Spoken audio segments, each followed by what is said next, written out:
Hello, hello, hello, ladies and gentlemen. I just got done playing Deathloop. I got the golden ending. I got the other two endings that weren't as good. Or rather, I watched them on YouTube because ain't nobody got time for that shit. But either way, I got the important ending. I finished. It took me approximately, I would say, a total of 15, 16 hours for me to play the game, to finish the game. And granted, that is just because I am generally not as good at the first-person stealth games, Dishonored-type games, compared to other people. I'm kind of bad.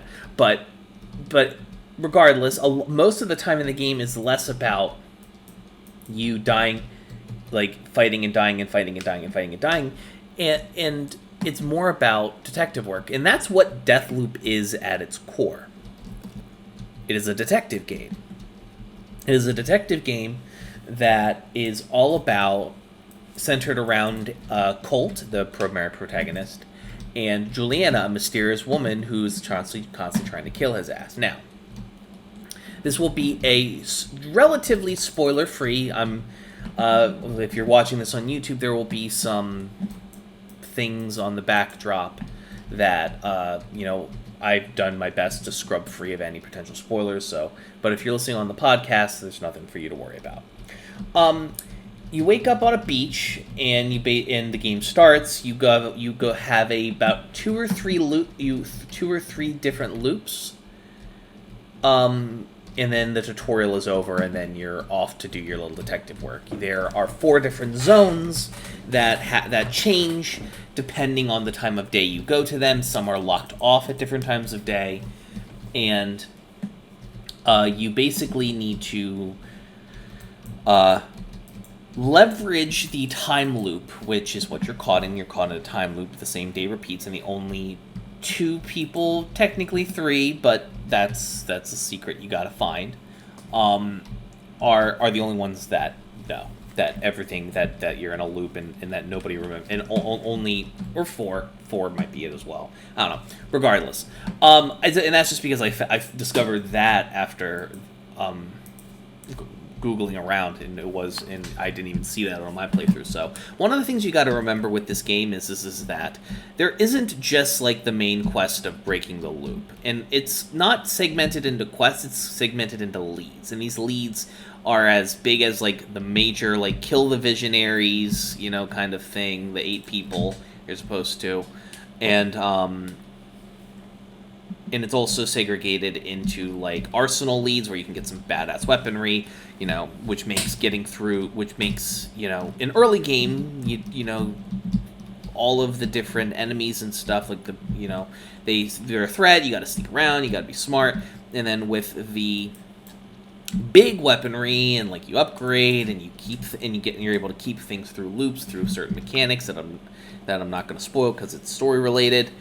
And it basically all kind of comes together into, over time, you will end up, becoming a powerhouse, and the NPCs that gave you pause and issue eventually become cannon fodder, for lack of a better term.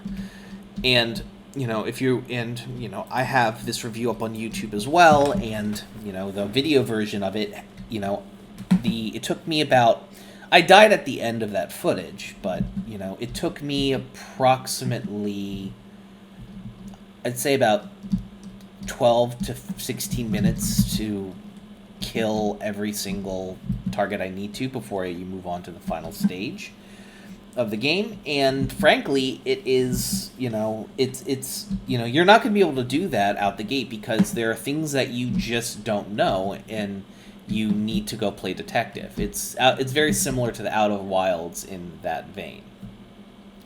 Gunplay is excellent. It's sublime, really. There isn't a overwhelming variety of guns. You have it's less so that and more just broken down into rarities with traits. So you have your chain gun. You have your large capacity shotgun. You have your small capacity shotgun, which small capacity one has a little more power with less ammo, and the other one's vice versa. You have your SMG-like pistol thingy, and then you have a nail gun that is silent out of the gate, and it's always silent. You have, and then aside from, and then you have your machete, which is your melee weapon. You have a couple other pistols. You have just a 1911 styled one and a revolver with like a lot of oomph but long reload times and things of that nature. Not a lot of like variety in terms of like riflings and stuff, which is a bit of a bummer, but that is what it is. And a lot of variety what comes with like the unique weapons that you get from doing arsenal quests or arsenal leads in this case, which is perfectly fine. It's a unbelievably enjoyable experience tracking some of these weapons down. I only ever really tracked one down, and that was the sniper rifle. I found that to kind of be the most useful in a lot of cases. And for those watching the footage, you can see me using that to kill one of the visionaries, one of the 8 people you're supposed to kill. And it is the shooting mechanics feel very good. In true Dishonored clone fashion, you have your different skills, and these comes in the form of slabs. These slabs are dropped by the different targets. There are about 6 different slabs, or 7.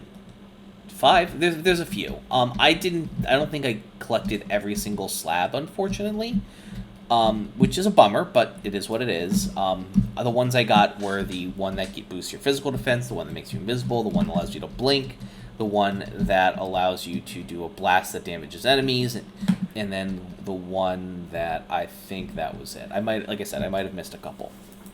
And you might be thinking, oh, if it loops every day, what about the slab? Like, why would you want to get the slabs every single time? Well, every time you pick up a slab for a second time, after you've infused the first one, of course, you basically get upgrades for them that augment the skill to do different things. Like there's 2 shift skills that I wasn't able to retain on a run. I lost them.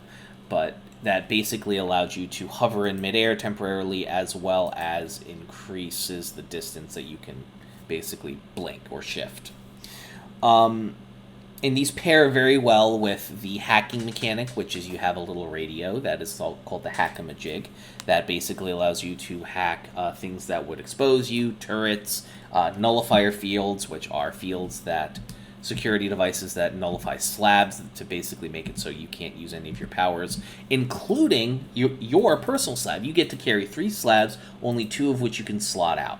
The main slab is when you die, you resurrect, you basically like go back in time just a little bit to where you, like a point where you're safe and you're invisible for a time, and then you can do that twice, and then the third time that happens when you die, and then you can do that twice, and then the third time you're dead for good, and then you time loop back to morning.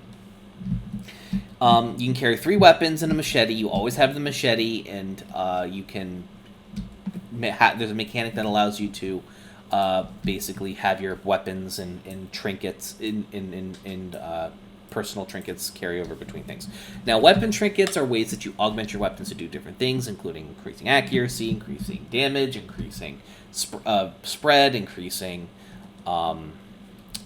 doing special things like leeching ammo, like leeching health, things like gimping, preventing your opponent from healing as quickly, things of that nature.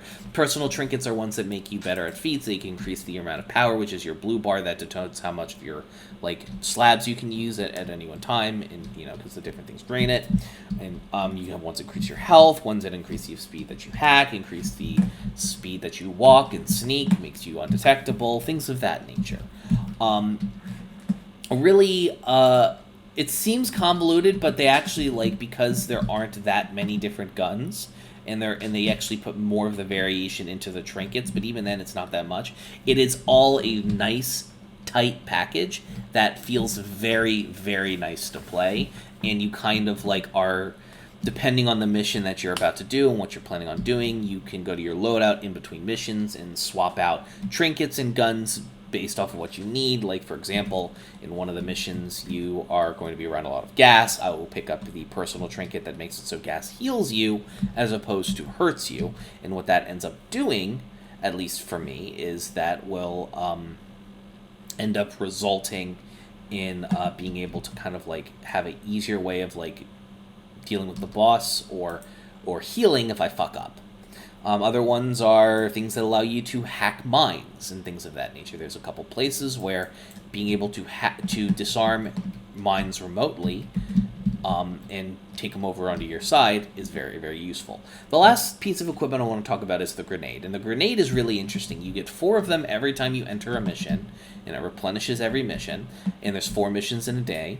And the grenade is really, really interesting because it has the ability to be a normal grenade, be a proximity grenade, or a trap grenade where you throw it against a wall, it sticks, and it turns into a laser. Very useful for tight and condensed spaces. I have to say, overall, I am thoroughly impressed with the showing of Deathloop. I understand a lot of the criticisms people have of it, especially it being kind of a spiritual successor in a way to the Dishonored franchise. But I think that, like, the story-wise, the gameplay, the mechanics, all very, very excellent, and they did a very good job. Now, there's an entire second mechanic, which is a Dark Souls-esque invasion style, where you play as Juliana, the person who's trying to kill Colt. And Juliana, basically, you play as Juliana, and you go into the Matrix thing, whatever, and you basically, in your other variations of Juliana, going to fight and kill Colt, which is awesome.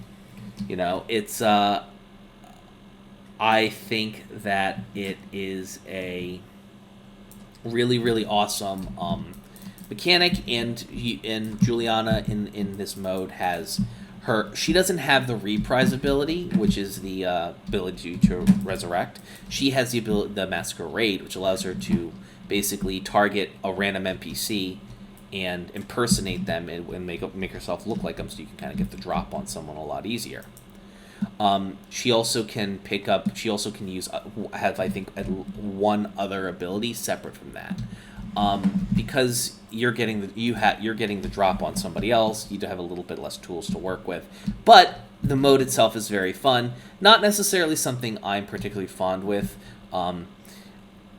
People are just better than me. The other criticism I have of that mode is that it is notoriously long load times outside of peak hours waiting to find a match. It kind of makes it unsatisfying in that regard.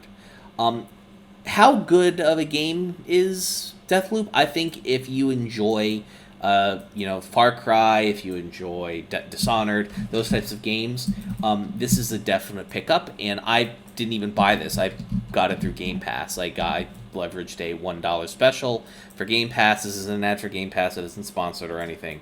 But it is. But because it's a Bethesda game and Xbox owns Bethesda, you can go play it for a penance.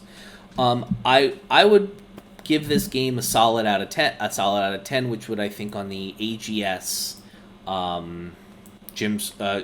Jimquisition, those types of like very critical YouTubers, I think I would probably give this game a solid, if you like these types of games, a solid 7. If this isn't your cup of tea, a solid 6. It's an above average if you don't like these types of games. It's a good game if you like these types of games. It's not a Dishonored, it's not a Far Cry, but it is a shit ton of fun, and I really hope you guys enjoy this game. Thank you so much for listening. A big thanks to all my patrons for watching and listening and taking my considerations into account. I love your faces, and I'll see you guys next time.